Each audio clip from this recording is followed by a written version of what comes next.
Pastors face real issues and pressure both professionally and personally. Some days those pressures seem unbearable. During the upcoming Alabama Baptist Pastors Conference set for November 15, at First Baptist Church, Decatur, Alabama, conference officers are planning an event that dives into the insecurities and difficulties ministers face. Blake Kersey, pastor of First Baptist Church, Decatur, serves as president of this year's conference and joins us today for this special report by Tab Media. I'm Jennifer Rash, your host. Blake, thanks for joining us. Thank you. Thank you so much for your time, Jennifer. Okay, so the Alabama Baptist Pastors Conference is a long-standing conference in our state, and typically has been more of a preaching conference through the years. Talk to us about why you think this is the time to make that shift to this more authentic. By the way, that's your theme. How about that? Authentic version where we're dealing with issues rather than the traditional preaching type conference. Well, it's really interesting because the way that they have the pastors conference, 3 years beforehand that you're going to be the president in upcoming 3 years. So you really have to line up some of the speakers a year and a half before. So as I was praying through this, really all of this that I feel the Lord led us to this direction happened pre-COVID. But now that we've been through COVID and this time of quarantine and the pandemic, it's almost as if God was preparing us even more so for what is needed today. I'll be honest with you. I'm a pastor. I've been a pastor here for 7 years. Even I get exhausted by hearing 7 or 8 sermons in a day. And that's what I do for a living, but just hearing them and again, just being transparent and coming to them.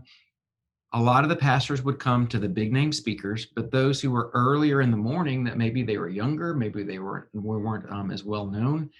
The men and the women were in the exhibit halls, they were fellowshipping, and you'd have a handful of people that would be in the conference room or in the sanctuary listening to those sermons. My thought was, instead of just preaching to pastors, when pastors are exhausted, especially now that we've been through the last year that we've been through, they're discouraged, they're beat down, they feel that they're trying to measure up to the pastor that they see on Facebook or they watch on YouTube. How can we use this conference to encourage, to put that arm around them and say, you matter, we value you, and God sees your faithful ministry. And would it be more effective for us to use this time to encourage and uplift pastors instead of preaching to them? Not to say that we won't go back to that, because each year the president gets to decide the course. But I just felt for this year, we need to take a deep breath and just encourage our pastors. And I love the thought that you were already thinking this way. And then the timing, yes, the timing is so amazing because coming out of the pandemic year, I know that's going to be greatly appreciated by the ones who attend. Do you feel like too, as you prepare this and share with the ministers, could it be that there's lay people or church members that are attending that could actually grasp how they could then continue encouraging Absolutely. ministers on staff? Absolutely. Not only lay people, I have a heart for 2 separate groups of people that I'm hoping that as Southern Baptists and as Alabama Baptists, that we can wrap our arms around and say that we see you working in the field and we value you. And that is the small church pastor.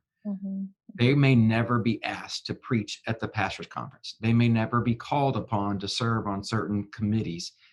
But in my mind, they are the ones that are plowing the ground, they are the faithful pastor that are serving. And the other one is the bivocational pastor, that man who is serving 40 hours a week in the business field, in the farm, in the whatever it might be doing, and then doing the funerals, planning the weddings, visiting the hospitals, and preparing a sermon. How do we show them that as a conference, and even more importantly, as a convention, we see you? We want you to know that we value you. And how can we provide really some connections and partnerships so that we can be the best that we can be when we are joining together? So I'm hopeful that 3 scholarships, and we may talk about that in a minute, that we're offering. If you're a small church pastor or bivocational pastor, we have 100 scholarships available Right. that other churches have provided, that we raised money to provide. It's up to $250 that will provide a free room in a hotel, a Visa gift card to provide for their mileage, for their spouse to come with them, and then just some gifts to say, look, we know that you may have to use vacation time to actually come from your work if you're a bivocational pastor. um, we just want to reach out to them and say, look, we want you here. You are an important part of our convention. So how did you make that connection? Because that's, I've heard that through the years how some of the pastors can't make it to these conferences. How did you get there to realize that, hey, to get them here, we have to actually, meet them in the middle and find a way? Yeah, absolutely. I think the best resource we have are our director of missions. And we've got some incredible associational missionaries and director of missions that serve here. And so I've had a Zoom call with them twice. And I've said, look, if you know of someone, Mm, they don't have to apply. You just give it to them. Like, we don't want to make this difficult. But then I've also reached out to area pastors that are maybe mid-size or larger size churches and said, look, if you know of someone in your area and there's just no way they could come because of expense or because of other things, let us come alongside and say, we want to support, we want to do whatever it takes to get you here. And again, it's not that we want something from you, it's we want to encourage you, especially during mhm. this last difficult year. So I'm really relying on pastors and their network of people, and then also our directors of missions helping us um, find these people, but also Dr. Mark Tolbert from New Orleans. He is in charge of the Caskey Center of Excellence, and they specialize, especially at New Orleans, Mhm. in providing scholarships to those who attend New Orleans that are small church or bivocational pastors. And we've sent out emails to all of them that if you have been through Caskey, that you automatically can receive the scholarship. And that Caskey Center is doing so much for that demographic. So that would be a great No connector. doubt. Absolutely.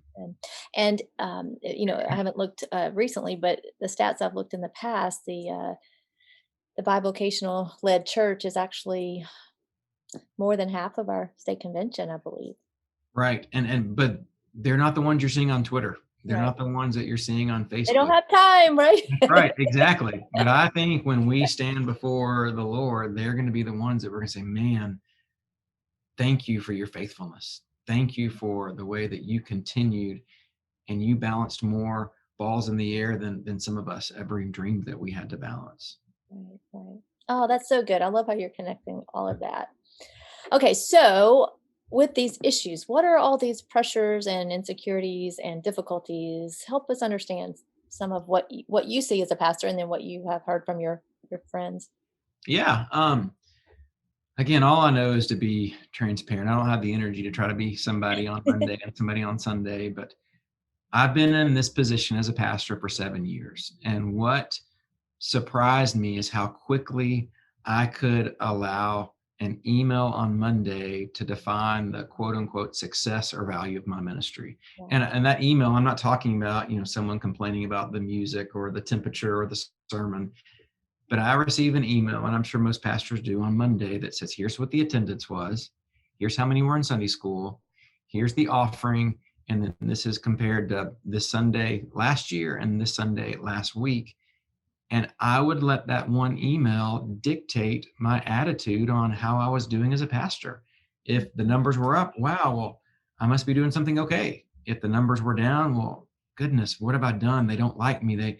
And I was finding my value and my worth based on an email that really, that's not the way that God views us. And that's not the way we should view ministry. And Mhm. so my main heartbeat was, how do we encourage pastors to see their worth and their value, not based on quote unquote success of their ministry, but number one, not even as a pastor, but their worth and value is that they are a son of God. They've been adopted into the kingdom, and to help remind, and I'm putting myself to remind us, and our value is not in what we do or the results that we receive, but our value is in the fact of what God provided for us through his son Jesus.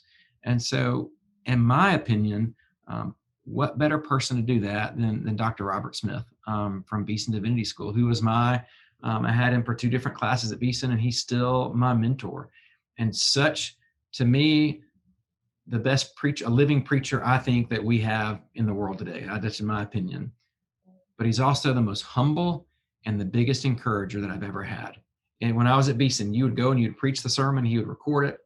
Then you had to sit in front of him for 3 hours. He would set up these times and you would sit there and he would critique you and he would rip you to shreds with a smile on his face.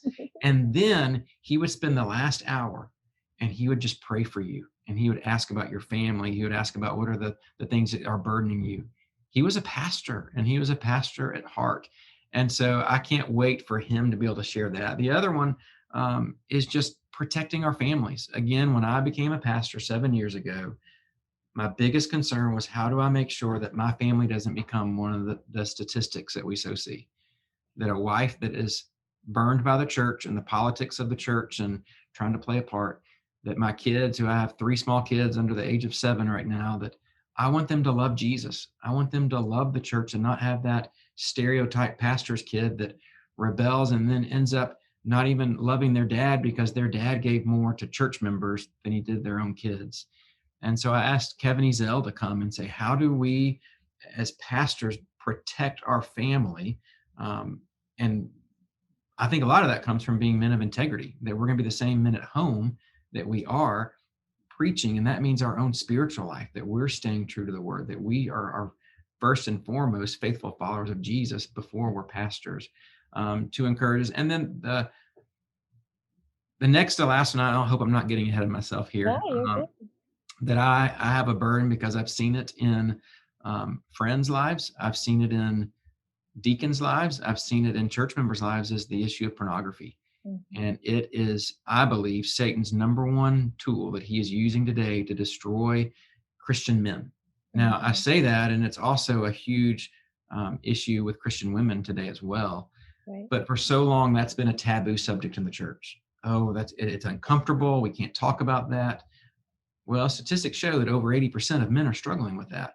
Mm-hmm. So if we don't address it as a church from a Christian perspective, they're going to hear about it somewhere, and it's not going to be from a biblical worldview of how we can pursue Christ above these earthly desires or temporary desires. And so Melody and Traylor Laverne from Undone Redone Ministries are going to come and talk about not only that issue, but then we'll have a dinner workshop with how do we address it as a church for families?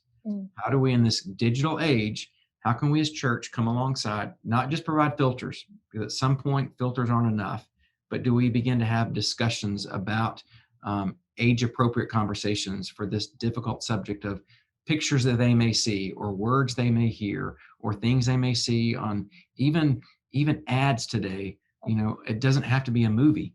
And so I just felt like it's time for the church to step up and provide a biblical perspective of how we can do that. And the last one is, to me, Junior Hill, who is the Alabama pastor, and I know that he's going through some difficult times physically, and his wife is going through some difficult times as well. And I want him to address, how does a pastor deal with discouragement? How does a pastor deal with that person that continually says, this is what I wish you'd do differently, or here's the negative? And to me, what better person?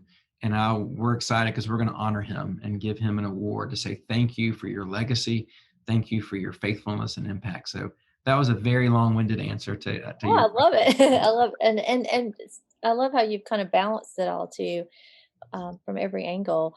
Was was this something that just came together in your mind? Did you work with the officers? How did y'all land on exactly who to pick and how to hit all of these angles? 2 years ago.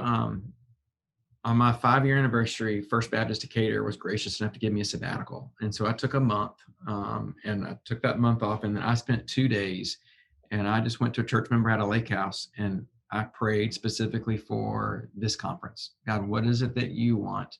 And I had 10 topics. And I thought, well, we could do 8, but I thought if we just rush through them, what good are we really doing? And so I narrowed it down to these 4 topics first. And then what we're going to do is not only have the topic, and the reason we're going from 8 sermons to 4 is, let's say Kevin Ezell is going to preach on that topic, but then he's going to have 45 minutes to allow time for questions and answers. So let's personalize it. Let's make sure that we're not just preaching a sermon, but we're addressing the issues of where the ministers are. And so I took the topics, then I narrowed it down to the 4, and then I prayed about God giving us the right people. I talked with several people.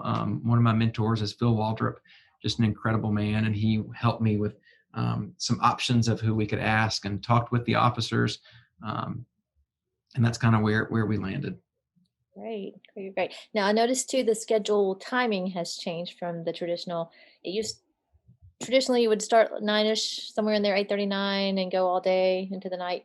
And you're starting a little later, I believe, in the morning. Yes. Is that Yep. just Part just of that. kind of what you said earlier about? Yeah, yeah. And there's 2 things. Number 1, we're in North Alabama, and so that's a further distance than if somebody's coming from South Alabama. Mhm. Number 2, if we really want to reach that small church pastor or the bivocational pastor, a lot of them may have to work Sunday night, or they may still have Sunday night church. Okay. And so I didn't want to and I wasn't going to ask someone to come speak in the morning to say, well, there may only be a handful of people. Let's give time for people to come to the exhibit hall. We'll be open at 9:30 to come connect Oh, and good, fellowship. good. And then we're going to have both meals, lunch and dinner, will be on campus.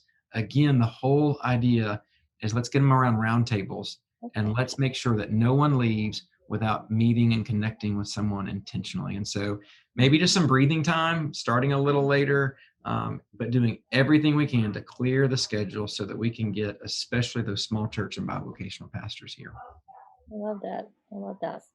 So good topics, and November 15, so plenty of time to plan. Give us a little info on how to find out more information. Yeah, we have a Facebook page. It's just Alabama Baptist Pastors Conference, and so you can find information there, and we keep that updated. The best way is through our website, which is albaptistpc.com. The schedule's on there, the speakers are on there. You can register straight from that. That is one other question that people have had, is why do we have to pay this year, and Oh, why do we have to pre-register? And mhm. that's because of the meals. And it's $10 for 2 incredible meals. So it's just helping offset that. But in order to provide those meals, and again, the goal is to get pastors, lay people, student pastors around round tables, because you can have better discussions around tables than lines. So we do ask that they pre-register, and the $10 is to help offset some of the food costs. Okay. AL Baptist PC. I had to look at it. ALBaptistPC.com. All right. Well, Blake, thank you so much. And we look forward to being there to cover. Thank you so much, Jennifer. I really appreciate it.